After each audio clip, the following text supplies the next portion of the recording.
Dhaloota amma dhaloota hundumaatti maqaa kee galataan akka yaadatamu godhaa. Faaruu Daawit 45 lakkoofsa 7. Nuti dhugaa baanaa waa'ee kee Maariyaam, haadha mootii jabaa eeyyee si faarsina.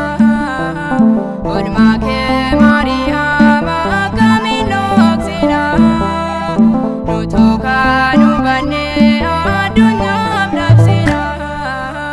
Nuti dhugaa baanaa waa'ee kee Maariyaam, haadha mootii jabaa eeyyee si faarsina.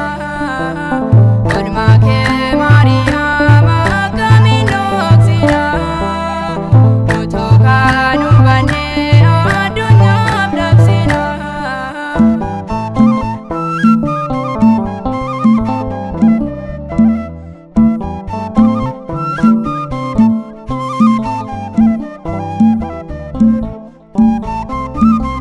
Doorsa yaadee laphee isaatti sanyii gaarii filamtuu dhaate, hunda keessa kan si jaallate, Waaqa uumaa bultoosa taate.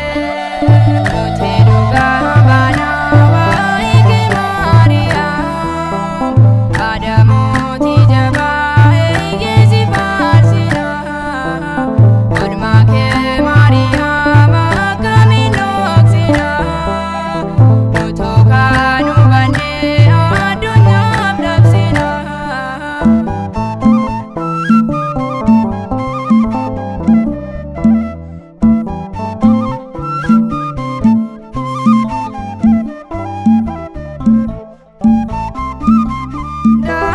Dandeessuudhaa eebee hin dabaatte, noo ijoollee isheef qoricha taate.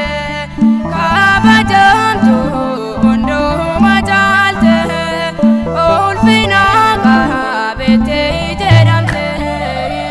Nuti dhugaa baanaa waa'ee kee Maariyaam, haadha mootii jabaa eeyyee si faarsina.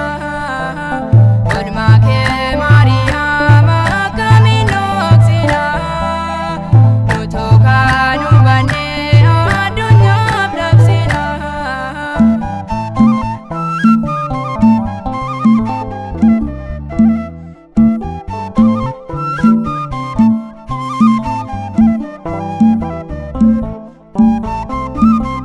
Dhugaa malee soba hin labsinu, ragaa qabna kan ittiin ibsinu. Maariyaam kan nuyi faarsinu, qulqulleessitee